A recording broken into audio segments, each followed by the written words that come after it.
Hi మామ అందరికీ. మామ ఈరోజు నుంచి నేనేమనుకుంటున్నానంటే నా లైఫ్ స్టోరీ చెప్పాలనుకుంటున్నాను మామ. ఎందుకంటే నా లైఫ్ స్టోరీ ఇలాంటి స్టోరీ కాదు. ఎందుకంటే నా లైఫ్లో ఎన్నో ప్రాబ్లమ్స్ చూసాను. నా చిన్న వయసులోనే చూసా.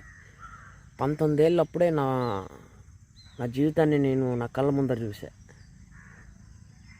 19 ఏళ్ళ కంటే ముందే చూశాను. ఎందుకంటే నాకు సో మెనీ ప్రాబ్లమ్స్ ఉన్నాయి. ఎన్నో ప్రాబ్లమ్స్, ఎన్నో టెన్షన్స్, ఎన్నో పెయిన్స్, లాట్ ఆఫ్ పెయిన్. నా లైఫ్లో నాకు ఉండింది ఏంటంటే ఎక్కువ.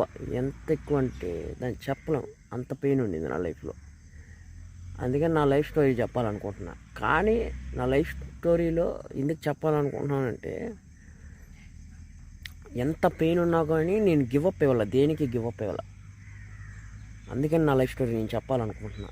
దేనికి నేను చావుకు కానీ దేనికి గివప్ ఇవ్వాల.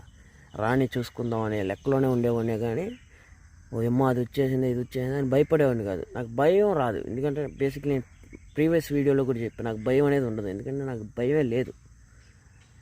ఇప్పటికీ చెప్తున్నా, నా ముందు చావు వచ్చి నిలబడినా కూడా నేను భయపడను. తీసుకెళ్ళిపో అనే